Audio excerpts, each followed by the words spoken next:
გვიწევს შეგაწუხოთ იმ მძიმე ამბავზე სასაუბროთ, რაც გადაგხდათ და რაზეც უკვე ისაუბრეთ თამუნა მუსერიძის პოდკასტში.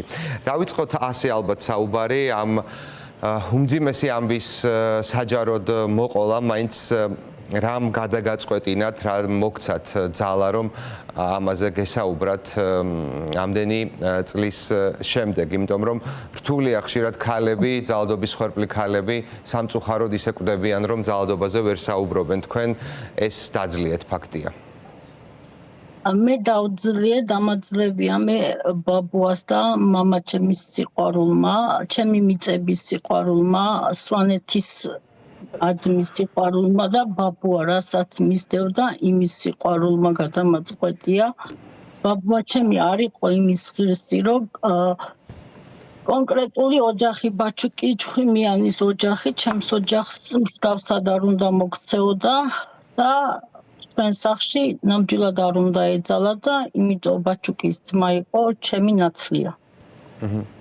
ქალბატონო ნატა, თქვენ ძალიან არ მინდა რომ თქვენი დამატებითი ტრამვა მოვახდინოთ ამ ინტერვიუთი და შევეცდები რომ ცხადია დეტალებზე არ მინდა რომ ისაუბროთ და მეტნაკლებად ავწდეთ მაინც სახელებს და გვარებს, არ აქვთ ამ ადამიანებს პასუხის უფლება. თქვენზე სასტიკი ძალადობა იწყება მაშინ, როდესაც ხართ 9 წლის. ვინ არიან ეს ადამიანები? ადვოკატი ამბობს, რომ კვალიფიკაცია ახლა გამოძიების არის გაუპატიურება, თუმცა ადვოკატები იმედოვნებენ, რომ ამას ჯგუფურობის კვალიფიკაციაც დაემატება. რამდენი წლის იყავით, როცა აი ამ საშინელ და საზარელ ამბავსთან აღმოჩნდით პირისპირ და რამდენი არიან ის ადამიანები, ვიზეც საუბრობთ?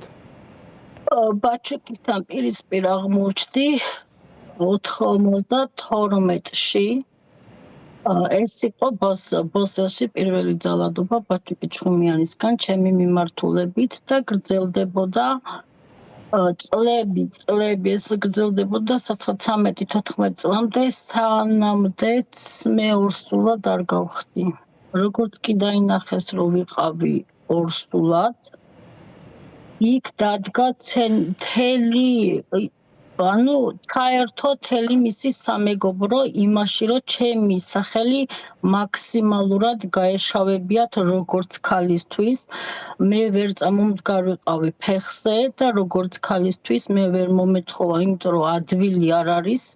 4 ადამიანი დაასახელო, ასე საჯაროდ და გამაუპატიურეს იძახო, ამაში 1%-ით სიმართლე რო არ იყოს, ამ ხელა განცხადებას ვერავინ ვერ გააკეთებს. დიახ.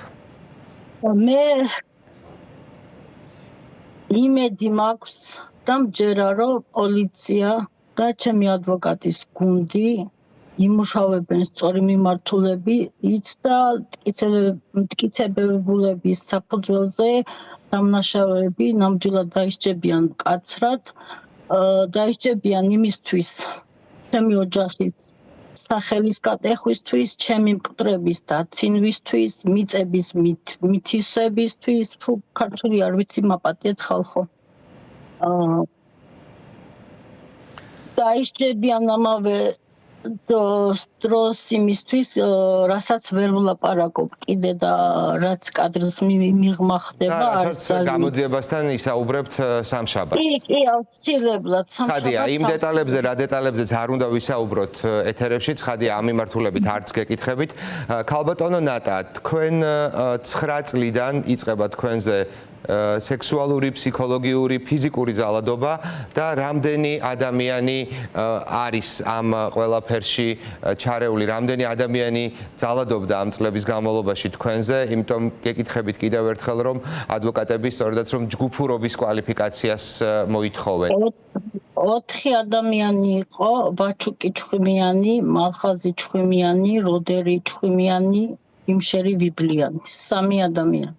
4 ადამიანი, რა 4 ადამიანი. ამას ახლავს მოწმეები, ცოცხალი მოწმეები, ბაჩუკის დიშვილები. თემური თუ გია ვიბლიანი და მარადი ცინდელიანი, მაგათი ცოცხალი და ყველაფერი რო იციან დეტალებში ისეთი მოწმეები. კეთილი. რას ითხოვთ ამ შემთხვევაში, აი ჩვენგან თუნდაც მედიისგან, როდესაც აი ამ შემზარავ ამბავზე საუბრობთ, რა არის თქვენი მოლოდინი, რა გინდათ საზოგადოებისგან, რა მიიღეთ ერთი საზოგადოებისგან უკვე, ფიქრობ რომ ძალიან დიდი მხარდაჭერა და სოლიდარობა, ამას გიცხადებთ ასევე მთელი გულით ჩვენი გუნდი და რას მოითხოვთ მედიისგან პირადად თქვენ, აი რა ესეც რო გითხრათ, მინდა რომ ამ ნაწილზეც ვისაუბროთ. მე ვარ ის ადამიანი, ვინც ემსხვერპლა ძალადობას და მთელი ცხოვრება 53 წლამდე მიწევს ყოველდღე ყველა გზით თავის დაცვა მარტო. ყოველდღე გადამაწყვეტია იცი იმან, რომ მომბეზრდა ასეთი ცხოვრება, რომ მე ყოველდღე დაცვა მიწევს და ყველასგან დაცვა მიწევს თავს. აწი ჩემგან დაიცვა ნიკით და იმაში მადანაშაულებენ, რაც მე არ ჩამიდენია, რაც მიქნეს. როგორ გამოვიდა ზუსტად მარიტას სცენა, ოღონდ ჩემი რეალობაში იყო და ნამდვილი იყო. იგივე სცენა გამომატარეს მე ჩემმა საგვარეულოს კაცებმა ერთ-ერთ სუფრაზე სიკვდილი სიცოცხლეში გამომატარეს და დღეს ელოდებიან, რომ მე რას ვიტყვი მათზე. ნოდარიშერების საგვარეულოზე. თქვენ ამბობთ, რომ ამ ამბავს შემზარავს, კიდევ უფრო მეტად შემზარავს ხდის ის დუმილი, იმიტომ რომ 9 წლის გოგონას წინააღმდეგ აღმოჩნდა მთელი საზოგადოება. დუმილი მარტო არა. ცხადია, დუმილი და ძალადობა ალბათ. ძალადობაა ისიც, როდესაც 9 წლის გოგონას წინააღმდეგ არის ყველა და მოძალადეების ინტერესებს იცავენ. ეს უფრო მეტად შემზარავს ხდის ამ. მხოლოდ ძალადობა არ არის და დუმილი არ არის. ეს ხდება ხალხო ყველაფერი მიწის გამო, რომელი მიწაც ჩვენ დაგვიტოვა ასტემირ ვიბლიანმა. მამაჩემი იყო ნაშვილები. ბაბუას არ ყავდა შვილი, მაგრამ ბაბუას ჰქონდა ძალიან დიდი სახლი და ძალიან დიდი მიწები. დღესაც რო ახვიდეთ ჭუბერში 25 წელია სონეთში არ ყოფილვარ მე პირადად. 25 წლის მერე დღესაც ისე დგას ის სახლი. ეკუთვნის ახლა ეს ქონება ქალბატონო ნატა?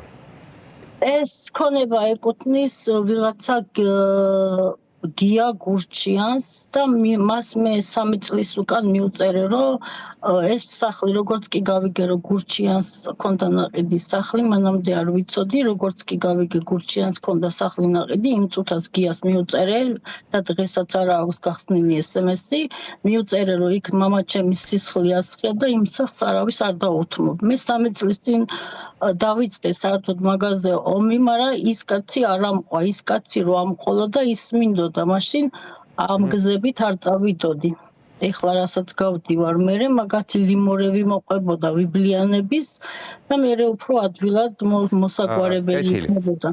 ქალბატონო ნატა, მე ვიცი რომ გისმენთ ხოლმე ვადევნებ თქვენს ვიდეო მიმართვებს თვალს, მიიღეთ მუქარის წერილებიც მას შემდეგ, რაც აი ამ ძიმე და შემზარავ ამბავზე და ძალადობის განგრძობად ეპიზოდებზე, რომელიც წლები გრძელდებოდა თქვენ შემთხვევაში 9 წლიდან 14 წლამდე, მიიღეთ მუქარის წერილებიც. ვიცი რომ ამაზეც ესაუბრებით გამოძიება სამშაბათს.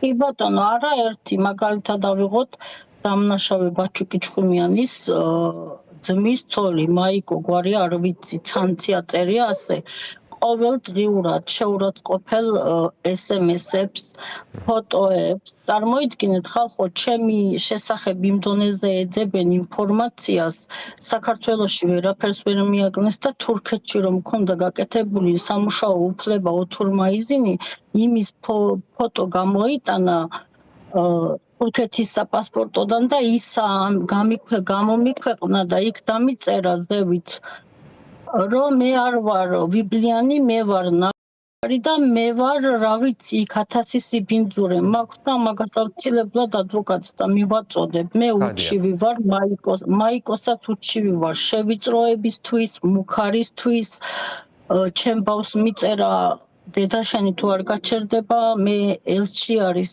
პოლონეთის თურმე მისი მეგობარი და დეპორტაციით საქართველოში ჩამომიყვანენ და იქანე მერე თვითონ მომხედავს. თქვენ მიგაჩნიათ, რომ თქვენი ახლობლების, ოჯახის წევრების უსაფრთხოებაც დასაცავია ასეთ დროს, ხო, როდესაც თქვენ ამ შემზარავ დანაშაულზე დაიწყეთ ღიად საუბარი? მე მოხარული ვიქნები, ჩემი შვილის და ჩემი შვილის სახლი თუ იქნება დაცული, ძალიან მოხარული ვიქნები, იმიტომ რომ თემზე გაბრაზებული არავინ არ იცის ვინ რას გააკეთებს. მე არ დამინდეს მაგათი სისხლი და ხორცი და ჩემს შვილს და მის შვილს არავინ არ დაინდობს. ამიტომ მოხარული ვიქნები თუ კი ვინმე იზრუნებს რომ ჩემი შვილი იყოს უსაფრთხო ვიქნები მოხარული მეც. ნამდვილად უსაფრთხოდ უნდა იყოს ყველა თქვენს გარშემო და ბოლოს რას ეტყოდით იმ ქალების საკმაოდ დიდ ნაწილს, რომელიც უწევს ძალადობის პირისპირ ახლაც ცხოვრება და რიგი მიზეზების გამო ის ქალები ვერ საუბრობენ, ვერ პოულობენ ადგილს თუნდაც იმისთვის, რომ სიმართლეს მიაგნონ. იმედი კვდება, როცა კვდები, მაშინ მარტო ცოცხლად როცა კვდები, როცა სუნთქავ და როცა გული ფეთქავს, იმედი ყოველთვის არსებობს გადარჩენის და იმ ერთ შანსს უნდა ჩაებაუჭოს ყველა. დღეს არ არის ის 90-იანები, დღეს არის 21 საუკუნე და ჩვენი უფლებები ქალებს უნდა შეგვეძლოთ ლაპარაკიც, ქალებს უნდა შეგვეძლოთ რაცულად ვიგრძნობთ, ანუ საქართველოში უნდა მომრავლდეს მამაკაცები, ძალიან ბევრი რომ ქალებმა იგრძნოს დაფასებულად თავი და ასევე ქალბატონები უნდა იყოს ისე, რომ მამაკაცებმა დააფასონ და ერთმანეთის სიყვარული გადაგვარჩენს ხალხო, სიყვარული გადაარჩენს, ხოლო თუ არ გიყვარს შენი საკუთარი თავი, რამე თუ არ გიყვარს ცხოვრებაში, რამეს ვერ მიაღწევს. სიყვარული შეიძლება მე სიყვარულით მოვედი ბაბუას და მამის სიყვარულმა მომიყვანა აქამდე. იმ ბაბუას სახელის იქ სვანეთში რო გაჟღერდა, ზუსტად იმ სვანეთში მე სვანეთ შეიძლება გონია რომ მე სვანეთის მტერი ვარ, სვანეთზე ვგიჟდები, მე ბაბუა ჩემის სახლზე ვგიჟდები, მე ჩემს მიწებზე ვგიჟდები და ზოგადად ყველას მოგმართავ, თელს საქართველოს მოგმართავთ, რომ სვანეთს ჩემს გამო და ზოგადად არ იცოდა სვანეთმა, ეხლა გაიგო თქვენთან ერთად სვანეთმაც და სვანეთიც შოკში არის. არაერთი სვანი გამოვიდა სოლიდარობით და მე არ მინდა რომ სვანები გახდნენ და სვანური კულტურა გახდეს ეს ყველას სალაპარაკო. ამას სჭირდება ექსპერტები და სპეციალისტები, რომ ძალადობას არც გვარი აქვს, არც სახელი, არც გეოგრაფია და არც ადგილი. ძალადობა თან შემზარავი ყველგან შეიძლება მოხდეს. კიდევ ერთხელ ბოდის გიხდით, რომ ამ თემებზე გასაუბრეთ, მადლობას გეტყვით სტუმრობისთვის და სოლიდარობას კიდევ ერთხელ გიცხადებ, თანადგობას და გამარჯვება 9 წლის ნატას იმ შემზარავი ამბებიდან და ნატას უკვე ამ დროს